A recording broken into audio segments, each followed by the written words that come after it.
be glory in that sweet home. Right. Amen. From a lonesome valley to a glorious sweet home. Right. I appreciate the Lord.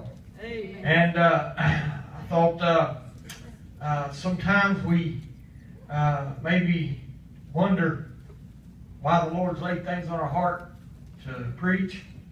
When we look around at the congregation, maybe some of the thoughts that we've got on our mind, but God knows. Yeah, He does. And I do know that He has moved here tonight.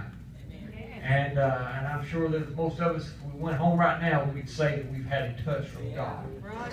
And but I appreciate it. Turn your Bibles to the book of Matthew, chapter 20. Very familiar scripture.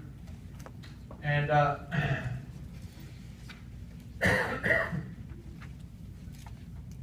we'll start reading with verse 1. It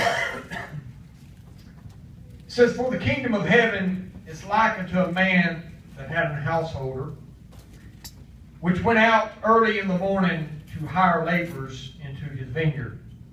And when he had agreed with the laborers for a penny a day, he sent them into the vineyard. And he went about the third hour and saw others standing idle in the marketplace. And he said unto them, Go ye also into the vineyard. And whosoever is right, and whatsoever is right I will pay, and whatsoever is right I will give you. And they went their way. And again he went about the 6th hour, and the 9th hour, and did likewise.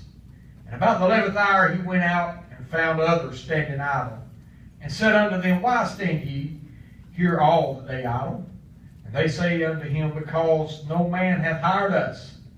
And he said unto them, Go ye also into the vineyard, and whatsoever is right, that shall ye receive.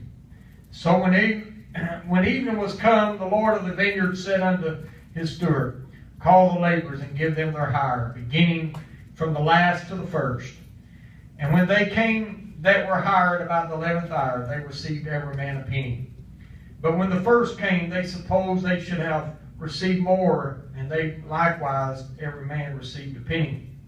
And when they had received it, they murmured against the good man of the house, saying, These last have wrought but 1 hour, and thou hast made them equal unto us, which have borne the burden of the heat of the day.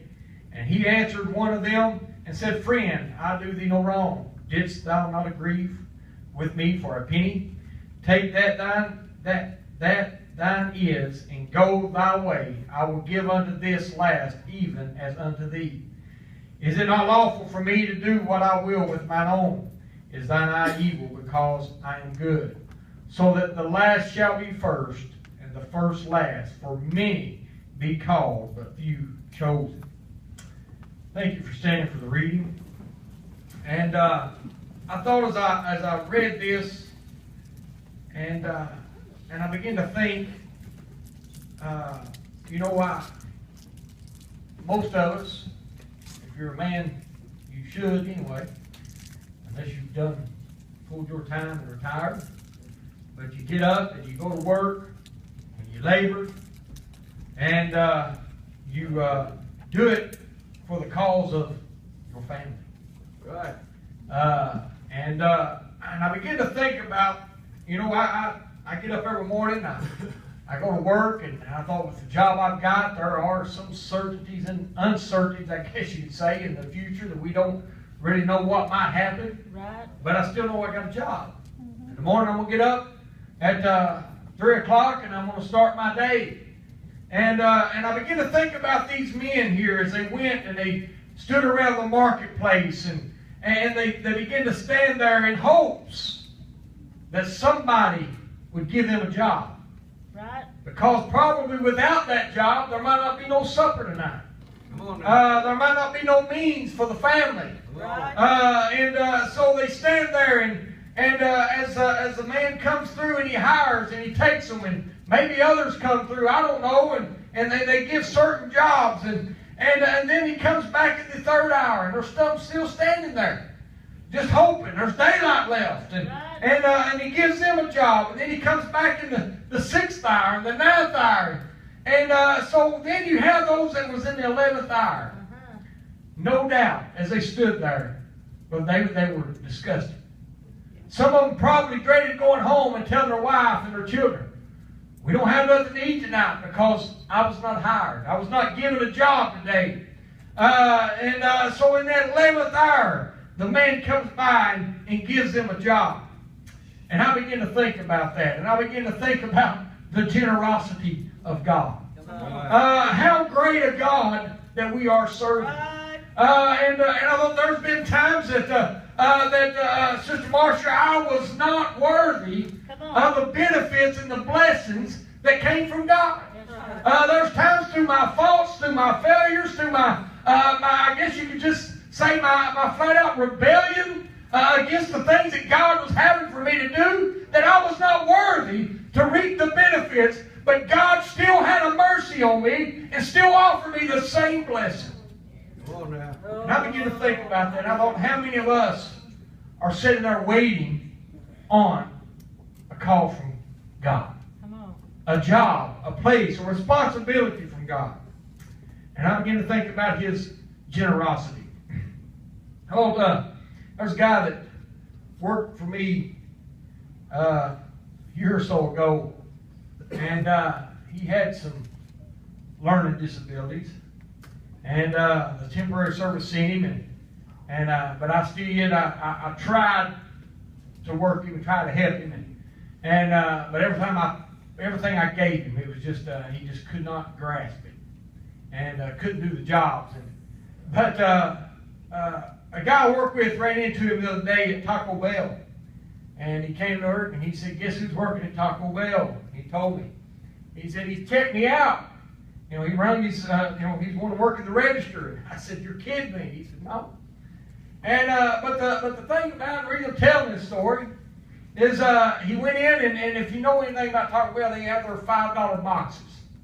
And so it was Gary and his wife and his daughter, and they went in, and they all three got him a $5 box. And Johnny rung them up and gave them their price, and it was $14 and some change. And his wife looked at him and she said, "That can't be right. We ordered $5 boxes. And so it should be $15 and some change, right at $16, tax and all." And he replied to him and he said, "But I gave you the senior citizen discount." He said, "I give everybody the senior citizen discount. Because if they can afford to give it to one of them, they can afford to give it to everybody." And I begin to think about that.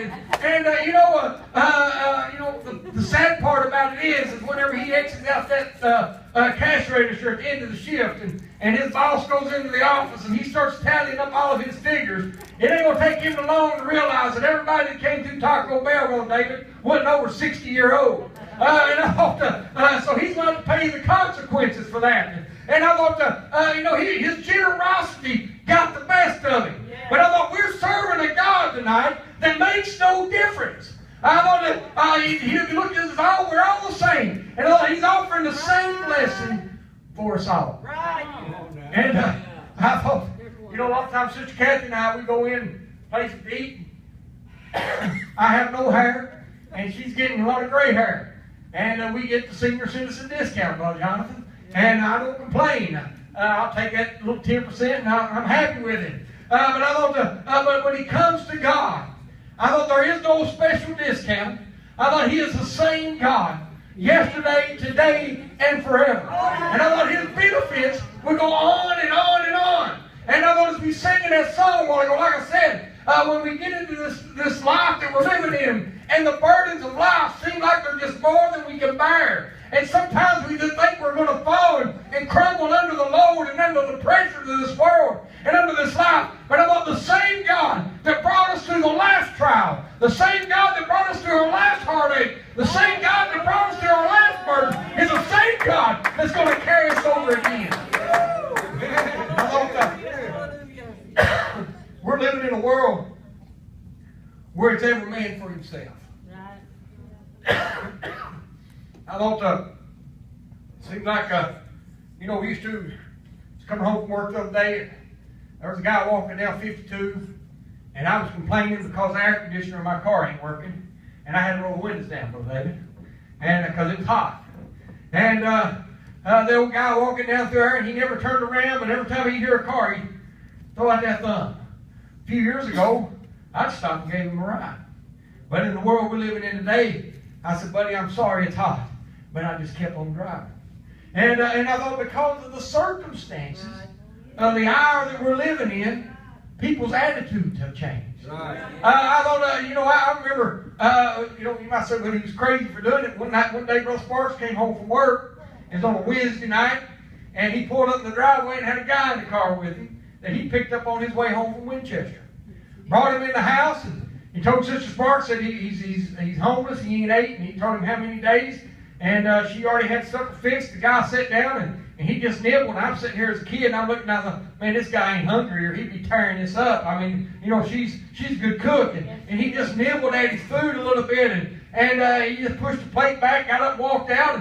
And that night we came to church. He came to church with us. And then maybe it was on Saturday. I don't know. It was on Wednesday because that night he came home. He went back home and she got some food out, prepared it, and he ate just enough to get his stomach working again. And I mean that you could tell that guy was hungry. He began to dig in and eat, and that night he pulled the rollaway bed out in the living room. He spent the night there. The next day, me and my cousin took him over to the Y there, is what we called it, and where Hardy Brothers was, and we let him out of the car, and we went to pull around, and I turned around and looked. I didn't see the guy. I don't know where he went. And but I said all that because God laid it on his heart. He said, I just felt compelled to do that. And he felt God deal with him. And I want you to know that day and hour we're living in now, we couldn't do things like that. Because, like I said, it's every man out for himself. But I thought we are serving a God that gave himself for every man. Yeah. And I thought that's why his grace is free no matter what our ability. And I thought we might be low. And I thought we might feel like that life is played us a bad hand. I don't know what our situation may be. But I thought the same God that lifted us up from our past problems can lift us up from our present problems. That's right. And I thought we're serving a God that is able. I thought Jesus was a simple answer. Whenever he getting ahead of myself a little bit in the book of Matthew, I thought we could read about a young man that came to Jesus, and the book of Matthew chapter 19. We can read about a young man that came to Jesus, and he asked him. He said, "Good master, what good thing shall I do that I may have eternal life?" And Jesus gave him a very simple answer. He just looked at him and he said, "Thou shalt not murder. Thou shalt not commit adultery." He just simply gave him the 10 Commandments. Just keep my commandments. And the young man said, "Well, this I've done from my youth up. I've always done these things." And Jesus looked at him and said, "Then sell all I have. Give it to the poor and come follow me." Jesus knew that the things that he had in this life were more important to him than really having eternal life. That's right. I thought I look around and I see a lot of circumstances, a lot of situations. And, and people that know to do good. And they know what it is to live for God. But yet they have got their mind and their focus on the things of this world. Right. And it's like Sister Kathy said a while ago when she was talking to the lady yesterday, and she said, "I've got to have me time." And I thought, what is me time all about? All of sometimes we just need to get away for a little bit. And I thought, me time is all because it's all about me. Right. And I thought when we begin to center everything on me, then we're doomed for failure. Right. Because we must center everything on God. That's right. And Jesus knew that whenever he told this young man, "Sell all I have and come follow me," he knew that his personal things was more important to him than following after the will of God. And I thought if we're not careful, so many times we become so obsessed with the things that we have, that we forget about. You know, we all can get too busy. Oh, yeah. And I'm guilty of it. And we was talking the other day, and how many can really believe that it's already the last of July? I mean, it just seemed like last week it was January and it was cold, and then here it is. It's last. I mean, 7 months of this year is done gone. Right. And what do we look back and we think, but I was busy here and I was busy there and I had this doing, I had this going on, and time just goes by so rapidly. And even those that sometimes we sit back and we might take some leisure time, and we find out that it went by. Wow, it was gone because time is rapidly going by. And I thought, but yet people are so worried about their own things of life rather than the things of God. I believe this went a little different than I had on my mind tonight. But I thought when Jesus came and he began to call these to work, and those that he hired early in the morning, and I looked it up a little bit, and the Jewish work day normally started around 6 o'clock in the morning. And if you work outside, then that's probably a pretty good time to start. Get out there before the heat gets hot. I thought the neighbors here yesterday morning, if they didn't have something going on dead in the sound, they might have got a little upset at me yesterday morning. I was out here for the new lifter, getting this yard mowed. It's hot. I wanted to get ahead of it.